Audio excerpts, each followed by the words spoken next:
Hey, salut tout le monde, c'est MT, j'espère que vous allez bien car aujourd'hui dans cette vidéo on va tout simplement parler d'une configuration PC ou plutôt de deux exactement à 600 €. 600 € pour moi c'est le budget minimal pour pouvoir faire à l'heure actuelle une configuration gaming qui puisse être un minimum qualitatif, un minimum performante et surtout un minimum évolutif. En dessous de 600 €, comme on peut le voir par exemple avec beaucoup de personnes qui vont vous prétendre vous sortir des configurations à 300 ou 400 €, par exemple TikTok, Instagram, etc. en fait dessus, le souci étant c'est que d'une vous allez baisser énormément sur la qualité et malheureusement vous n'allez pas avoir des configurations qui seront économiquement viables dans le temps et qui seront surtout économiquement viables d'un point de vue performance, parce que chaque évolution que vous ferez au fur et à mesure des années vous obligera à changer presque l'intégralité ou la moitié de la configuration pour juste changer un seul composant, parce qu'il y aura la partie souci compatibilité, vous allez avoir des problèmes au niveau des alimentations. Bref, ça je vous en ferai une vidéo dédiée sur l'upgrade parce que c'est quand même un sujet qui est assez intéressant, mais en tout cas pour aujourd'hui je vais vous présenter donc deux configurations.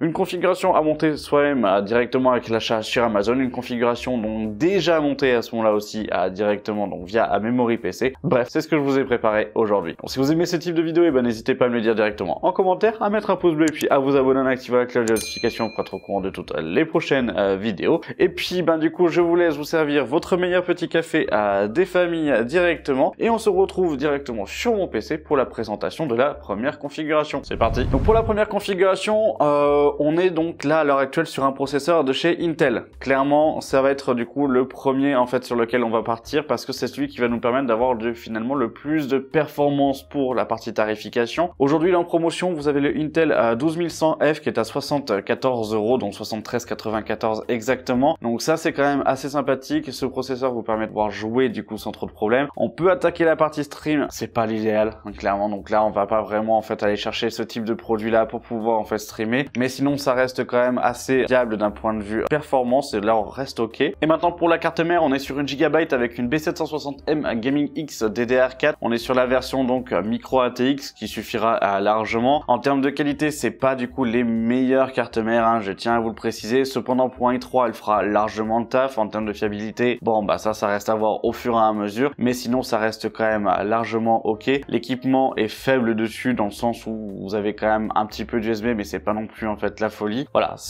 on comptera pas sur le Wi-Fi, il faudra rajouter une clé USB Wi-Fi ou en fait une carte Wi-Fi interne si vous en avez besoin, parce que là vous avez uniquement en fait la partie RJ45 à ce moment-là de connecter, donc du LAN. On oublie la DDR5 parce que pour 600 € c'est pas évident de pouvoir mettre de la DDR5, ça serait trop cher, que ce soit au niveau de la RAM ou que ce soit au niveau des cartes mères. Donc le choix est quand même assez rapidement fait quand on cherche des cartes mères à prix bas. Alors je voulais pas vous mettre non plus des H, je voulais pas vous mettre justement des cartes mères vraiment de bureautique, je voulais quand même vous mettre des cartes mères qui sont faites pour le gaming, qui sont un peu plus équipées. Donc c'est pour ça que je pars chez Gigabyte parce que ça sera eux qui auront la carte mère la moins chère à l'heure actuelle du marché dans cette catégorie. Au niveau de la RAM, on va partir chez Lexar. Vous avez un kit donc Lexar Tor DDR4 16 Go en 2 x 8 Go à ce moment-là de 3200 MHz. Donc ça reste un bon kit de RAM. On n'est pas cher, on est à 37 €. Donc franchement 37 € ça reste un très bon prix en fait à ce moment-là. Donc pour 16 Go ça restera, j'allais dire le minimum, mais qui vous permet de pouvoir justement en fait évoluer après plus tard. Donc là on n'a aucun souci en fait dessus. Donc pour moi ça reste largement ok. Au niveau du stockage, cette fois-ci stockage c'est là où ça va peut-être pour moi un petit peu finalement être le point noir, et que si vous avez un peu plus de budget, il faudra le faire évoluer, parce que là on partira sur le Lexar avec le NM620 de 512 Go. C'est ça le souci, c'est que vous êtes quand même sur 512 Go. On n'est pas non plus sur 1 Tera, et c'est vrai que quand on voit les jeux, que ce soit du Call of etc, ils prennent beaucoup finalement de place, et on a un besoin clairement du coup de pouvoir en fait stocker. Et c'est vrai que là 512 Go ça peut faire court pour beaucoup. Après on est sur 40 €. Vous avez la version 1 Tera si vous le souhaitez en fait à ce moment-là, qui elle est à 68 €. Il sera peut-être pas le meilleur rapport qualité-prix en fait pour cette version là, mais sinon ça reste largement ok. À 40 €, c'est vrai que ça rentre dans le budget des 600 € au niveau de la configuration. Après c'est à voir pour faire évoluer. La carte mère vous permettra de mettre plusieurs SSD NVMe dans le temps, donc ça après vous serez tranquille, vous avez 2 emplacements, donc très bien rajouter 6 mois après un SSD NVMe pour 60 € à ce moment-là avec 1 Tera en plus, et vous retrouvez avec 1 Tera 5. Ça c'est vraiment dépendant de votre choix, savoir si vous voulez partir directement avec une configuration avec 1 Tera maintenant, ou si vous souhaitez à ce moment-là essayer avec du 512 en fait le temps 2, et si ça le fait pas, du coup vous allez juste la faire évoluer. C'est là où justement je trouve que c'est quand même très intéressant et très important de pouvoir faire évoluer sa configuration avec des composants qui sont un minimum qualitatif et surtout qui vous le permettent un minimum. Donc voilà. Alimentation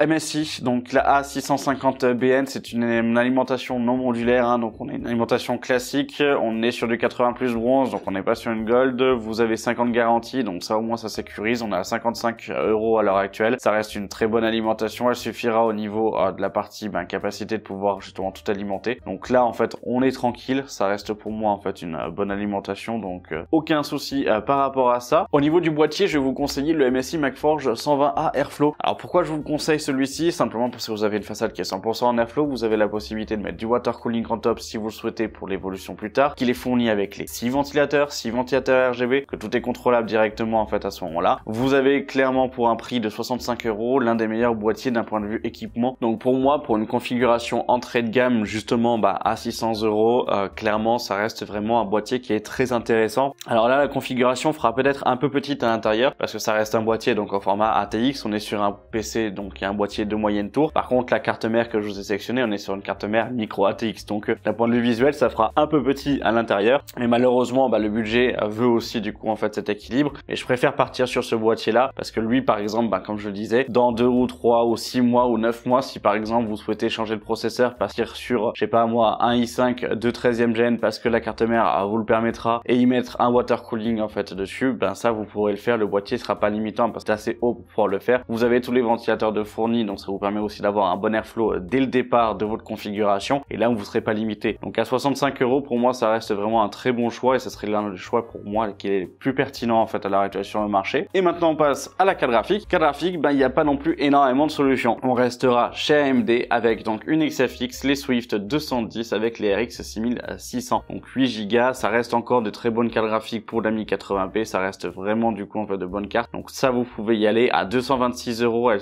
restent quand même très compétitives, et franchement on reste largement bon. Donc pour moi ça reste ok pour pouvoir faire du jeu compétitif, du jeu histoire en 1080p sans souci. Donc vous pouvez aller voir les benchmarks, mais en soi en fait vous verrez que vous serez presque à tous les jeux au-delà du coup des 60 fps ou les derniers jeux en fait directement. Donc c'est vrai que c'est quand même très intéressant pour moi en fait d'un point de vue tarification. Donc après à voir. Si on récapitule le tout, on est sur un panier donc total de 602,20 €. Donc là on est quand même pas mal. Après ce qu'il faut quand même prendre en compte aussi, c'est qu'on peut faire des évolutions. Au niveau des évolutions, si vous le souhaitez, ça serait partir sur un système de refroidissement pour le processeur et prendre un Thermalright à du coup en fait 22 €. C'est le Assassin X 120 SE ARGB qui là vous permettrait de pouvoir avoir un système de refroidissement un peu meilleur finalement que justement le système en fait de refroidissement d'Intel. Enfin un peu meilleur, hein, je sais pas qu'un peu, mais en soi voilà, il faut quand même le prendre en compte. Mais voilà, ça vous fait rajouter une vingtaine d'euros à ce moment-là. Si après vous me dites j'ai un peu plus de budget, j'ai 660-650 €, processeur vous pouvez le changer, vous pouvez partir sur un 12400F qui lui du coup à la place des 73 € sera aux alentours des 100 à 120 €. Voilà, ça fait quand même déjà un bon petit écart, mais au moins vous y gagnerez aussi en performance, et là peut-être pas besoin en fait en fonction de pouvoir aller plus loin au niveau des évolutions. Donc voilà, les 3 évolutions possibles, ça serait le stockage,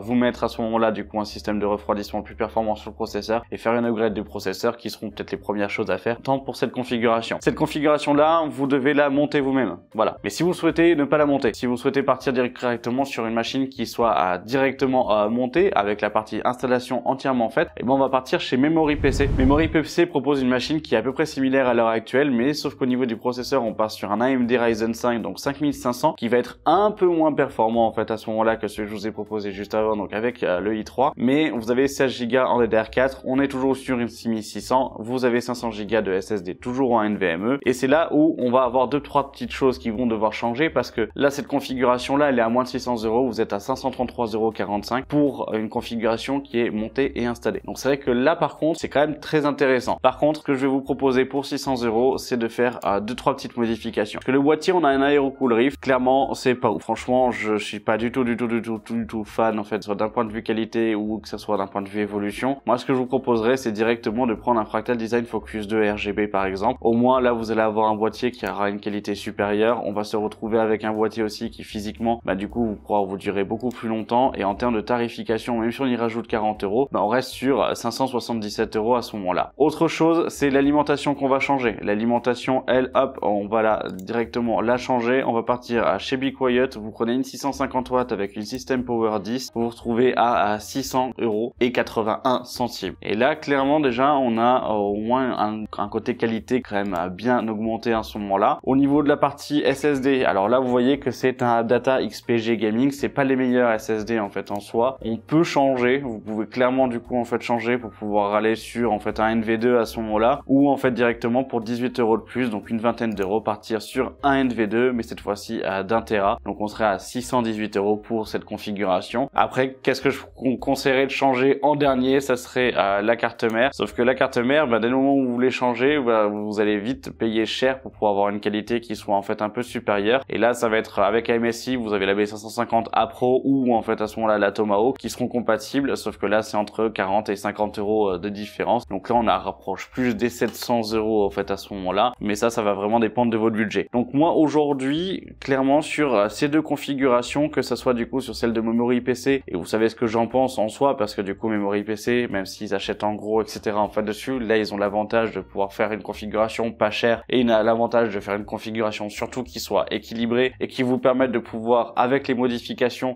tenir dans le temps et avoir une certaine évolution. C'est vrai que là c'est quand même assez intéressant. Donc c'est pour ça que moi aujourd'hui je vais pouvoir vous conseiller ces deux configurations là pour la 1080p pour pouvoir jouer du coup à presque tous les jeux en haute qualité à ce moment-là, mais avec du coup en fait des taux de FPS qui soient justement un peu faibles en fonction du coup des jeux. Typiquement sur un jeu histoire ou sur un God of War, à jouer du coup en fait en ultra avec la 6600 c'est possible sans aucun problème. Par contre vous serez pas à du 144 images par seconde, on sera plutôt aux alentours en fait des 60 images par seconde pour de la 1080p. Voilà, faut quand même en prendre en compte. Mais si vous souhaitez jouer à du Valorant à ce moment-là, en ultra en fait dessus, en 1080p, vous serez en fait aux 144 images par seconde sans trop de soucis. Donc c'est pour ça que voilà, c'est plutôt du coup pour ce type en fait à ce moment-là d'usage que je vais vous conseiller ces configurations. Ça vaut clairement le coup en fait en termes de tarification, on n'est pas si cher que ça et on reste quand même bien adapté. Donc c'est pour ça que pour moi ça reste deux configurations qui sont plutôt pertinentes pour 600 €. Voilà. Donc n'hésitez pas à me dire ce que vous en avez pensé, que ce soit au niveau des configurations, des choix de composants. Si vous aviez d'autres idées ou d'autres choix de composants ou d'autres types de configurations aux alentours du coup on fait des 600 €, et n'hésitez pas à me les proposer directement en commentaire. Au moins on pourra en débattre, on pourra en parler ensemble et puis ça permettra peut-être d'aider à certaines personnes qui en cherchent. N'hésitez pas à me dire ce que vous en avez pensé au niveau de cette vidéo à ce moment-là. Et puis si vous avez aimé, n'hésitez pas à mettre un pouce bleu, à vous abonner, en activant la cloche de notification pour être au courant de toutes les prochaines